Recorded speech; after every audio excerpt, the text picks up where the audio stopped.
Good morning, everyone. Welcome to today's session of Quantum Sparks. Today, we're going to talk about the energetic edge, subtle shifts that change everything.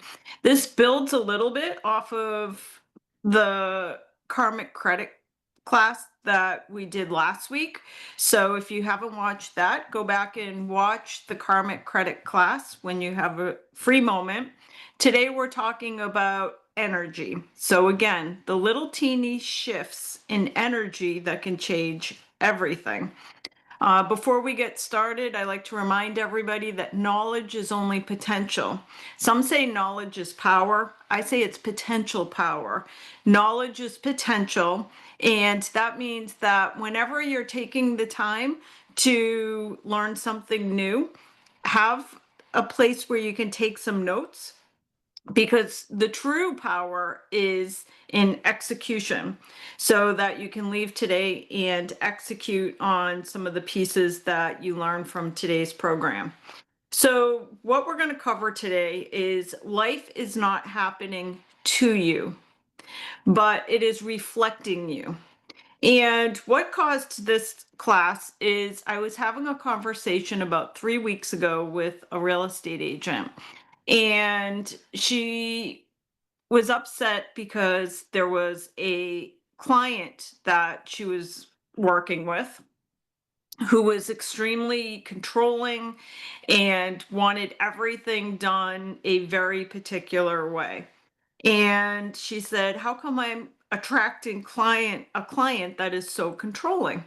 And I said, "I don't know. Tell me a little bit about how you met this client and what your appointment was like." And in the process of telling me about her appointment, she said, "I go into every appointment and I'm extremely confident, and I want everything staged a particular way and created. I want the appointment to go a very particular way. So if they ask questions, I redirect it back onto my own path. And I have systems of exactly how I do business, and I don't stray from that path."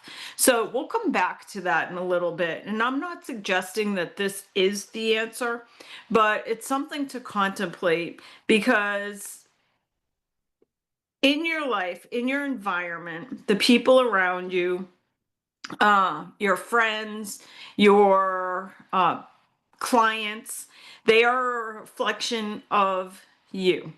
So it is a reflection of your energy. And what's interesting is that if you read the Mindful Mondays, I talk a lot about the language we use, because the words we use is energy. So our thoughts are energy, our words are energy, but also uh, energy in general is the language of our subconscious.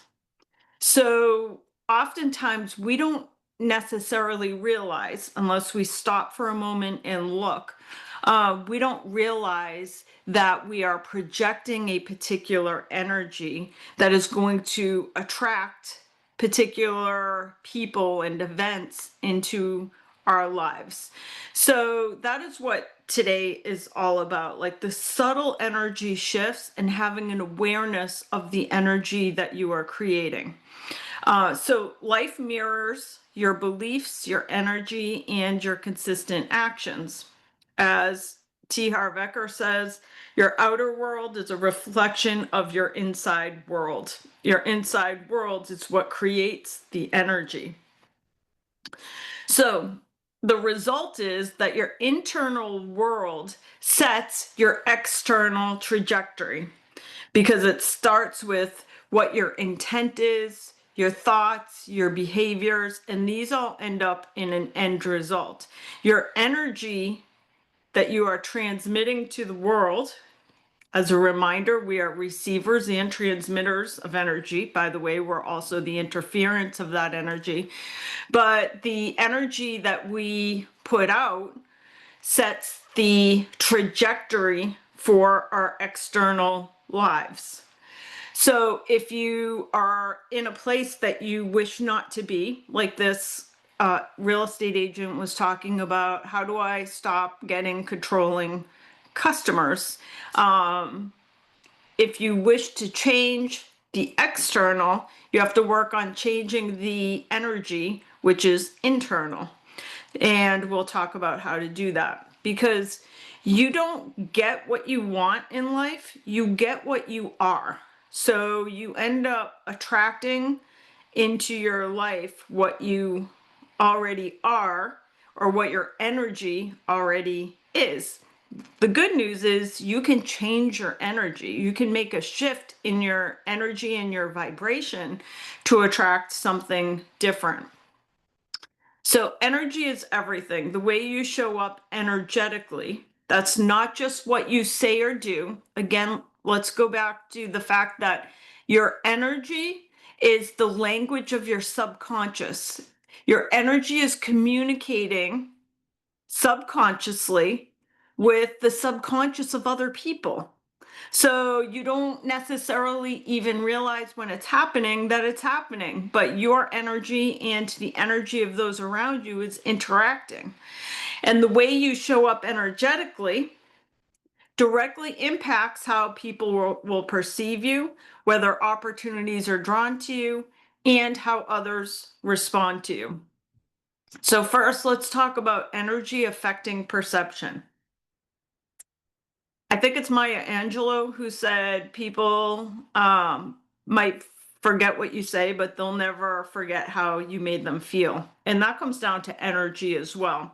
People don't remember everything you say, but they always remember how you made them feel. That is energy. So let's talk about how energy affects perception. For example, if you walk into a listing appointment or a client appointment and you feel confident and calm and grounded, that is an energy that is going to be received by the client or the potential client. They're going to perceive you as trustworthy, capable. Even if another real estate agent or a competitor has more experience, if your energy is of confidence, then that is going to be picked up on by the energy of the person that you are meeting. As well, if you have an energy that is scattered or an energy that is desperate, like I need this client, I need to have it, that energy also is communicating with the subconscious of the people that you are meeting. So the seller, without even knowing it, may subconsciously feel uneasy or uncomfortable, or they may feel like you don't have the confidence.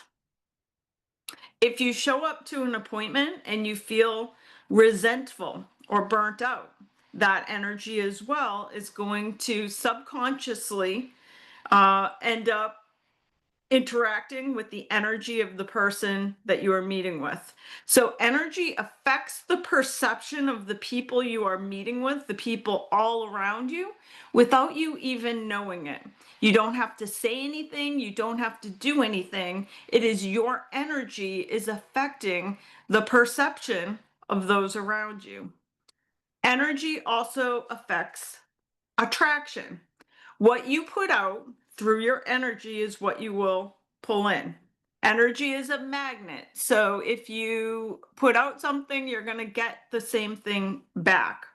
For example, if you as a agent or business person, you wake up each day and in your mind, you walk about your business and your life with gratitude and a mindset to help people, then you're going to attract more referrals, unexpected opportunities, and loyalty. You're going to run into people around you throughout your day who are equally grateful for what you offer as value. As well, if you in your business complain about the market or the people that you work with, clients or potential clients, you're going to attract people who complain about things that they can't control in their own lives as well. So remember that the energy you put out is the energy that you will attract in your business. Next, energy affects how others respond to you. So people respond to who you are. They're not necessarily responding to what you are doing. Again, energy is unseen. It is an unseen language. It is the language of the subconscious. And people are going to respond and may not even know why they are responding. We said a minute ago that energy affects the perception of the people around you. And maybe you were personally referred to a particular client, and you feel that you're going to get this business. This person's going to work with you. But you walk into the appointment and you don't feel confident, you feel scattered, you feel desperate because you need the business so bad. And that energy will transmute over to the person that you are meeting with, and it's going to affect how they respond. And even though they like you, even though they were referred to you by somebody, they're not going to know why, but they're going to feel uncomfortable working with you and may subconsciously start seeking other choices, somebody else to work with whom they feel more comfortable with. So remember that your energy is always working in the background, and it's going to affect how others respond to you, and it's all unseen. It is all the subconscious affecting the subconscious of those around you. And so this is like an energy loop. It's a loop because what you're putting out is what you're going to get back in. The energy you give clients becomes the energy that the clients reflect back to you. If you or let's say if your energy, because sometimes we don't realize what our energy is, we just assume that our words and actions will have the result. If that is not happening, it's because your energy is saying something else to the subconscious of the people that you're working with. If you're anxious inside, you're going to have clients or potential clients that second guess you. If you're a decisive person, you're going to help those around you feel secure that they're making a good decision and that they're decisive as well. Now, there's a problem with all this. And this goes back to the story about the agent who had reached out to me about her very controlling client. And again, I don't purport to know the answers, but I offered this as contemplation. Many energies can look similar on the surface, but their underlying intent and vibration makes all the difference. Let's look at some of these. And the first one is confidence versus control. So confidence, the energy of confidence and the energy of control are two very different energies, but they can look the same in outward appearance. Confidence trusts the process and uplifts others. Control manipulates outcomes and undermines others. They both assert a presence, but one is magnetic and one is oppressive. Now, when I was having the conversation with this real estate agent who said, "Why do I keep attracting such controlling clients?" And I asked the agent to explain to me how appointments come about and what the process is. And so she talked a lot about going in with confidence. But then the words she used, such as having a very strict and compliant way of doing business and having processes that she follows through in, even if the client wants to offer feedback as to what the client is looking for, it sounded like potentially what the agent looks at as confidence is actually an energy of control. And that energy of control was going out into the subconscious of the people that she was working with. Not only that, she was attracting many customers that were also very controlling. So your energy, you end up attracting what you put out. And confidence and control look very similar. In fact, there's many other types of energy that have this same issue, that one is high vibration and one is low vibration. Confidence is high vibration. Control is low vibration. And let's look at some others. There's leadership versus domination. So, leadership inspires through vision, trust, and service. Domination forces through fear, ego, or coercion. So, a leader asks, how can I serve? Someone who wants to dominate wants to know, how come people won't listen to me? Passion versus obsession. These two are also very similar. Passion flows from purpose and joy and alignment, but then there's obsession, which comes from a space of fear of loss, inadequacy, unworthiness. Both of them are intense, but one is a high vibration. Having passion for a project is high vibration. Obsession becomes low vibration. It's a very fine line. One is expansive, passion. The other is draining, obsession. Assertiveness versus aggression. Here's another one that this is a fine line of energy. To be assertive means that you practice clarity as kindness. Assertiveness is clear and respectful and grounded. It is being super clear so that there is no miscommunication. Aggression, on the other hand, is pushy or invasive and it's reactive. So assertiveness honors your truth and theirs. It's about being transparent and clear. Aggression kind of bulldozes people, saying, no, this is how it has to be done.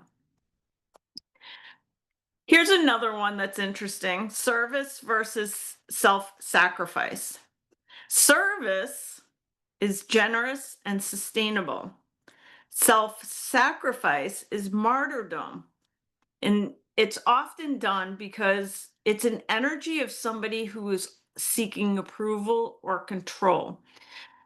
If you serve from overflow, like you want to give because you have it in you to give and you want to help, and that is the pure intent of what you're looking to do, it is very different than serving because you need to be needed.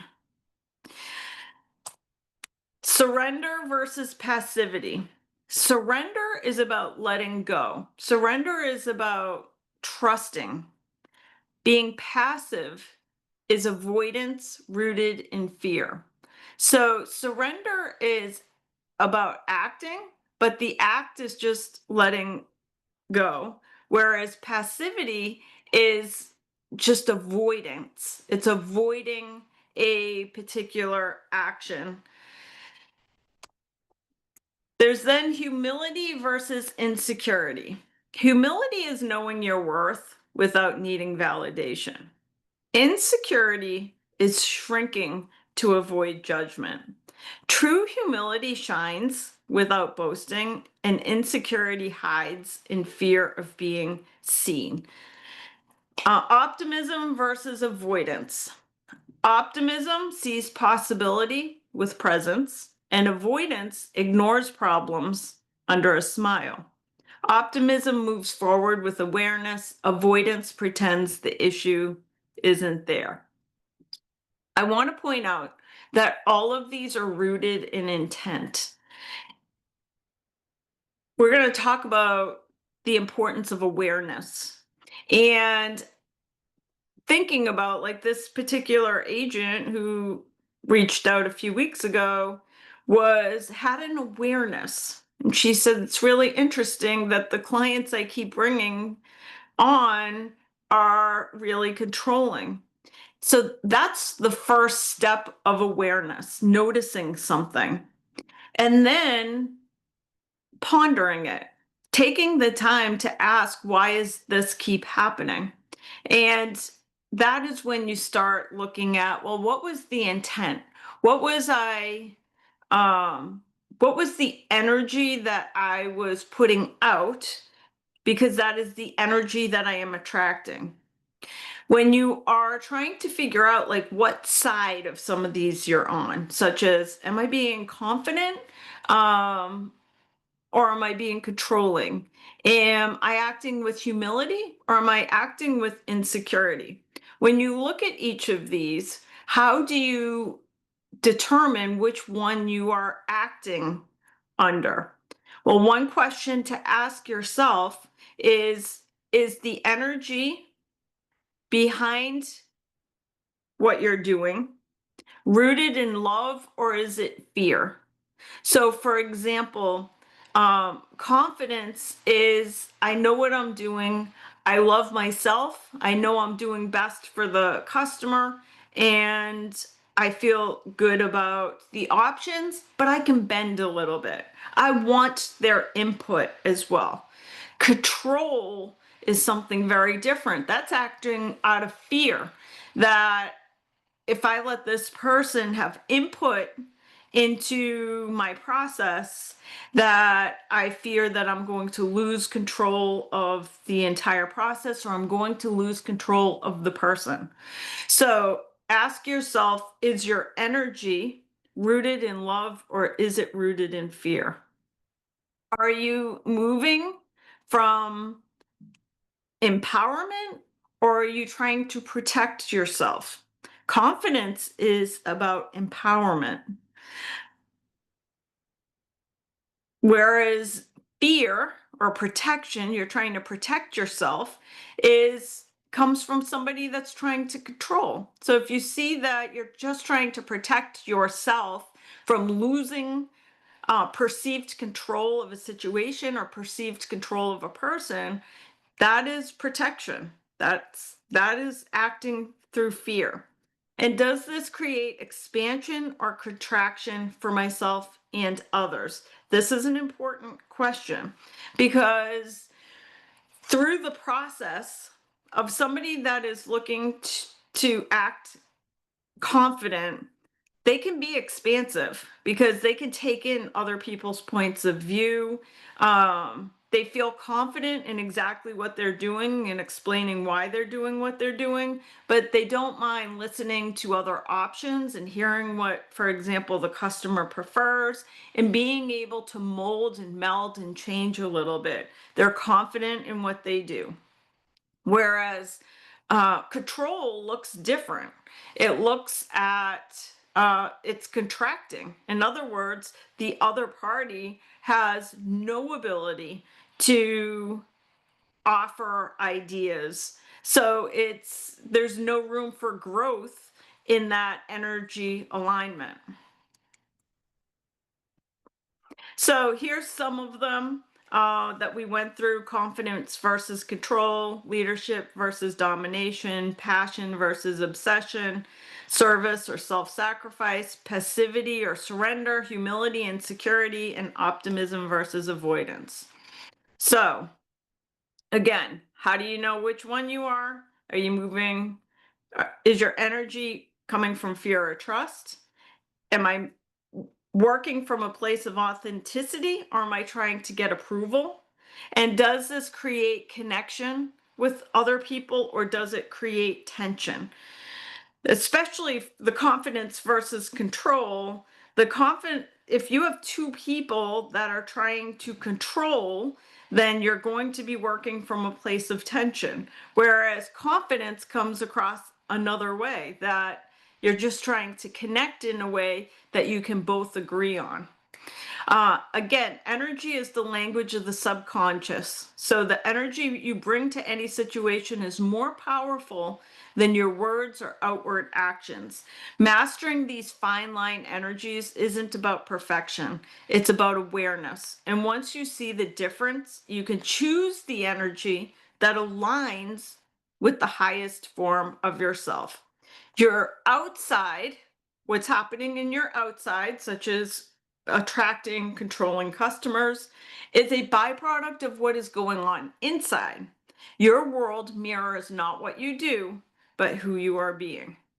And that is it for today's Quantum Sparks. You can get all of our most recent Quantum Sparks classes at lairrealty.com/Quantum Sparks. And as always, if you have a question that you want us to potentially cover in future classes, whether for your business or for your life, you can go to lairrealty.com/ask anything. Thanks, everyone.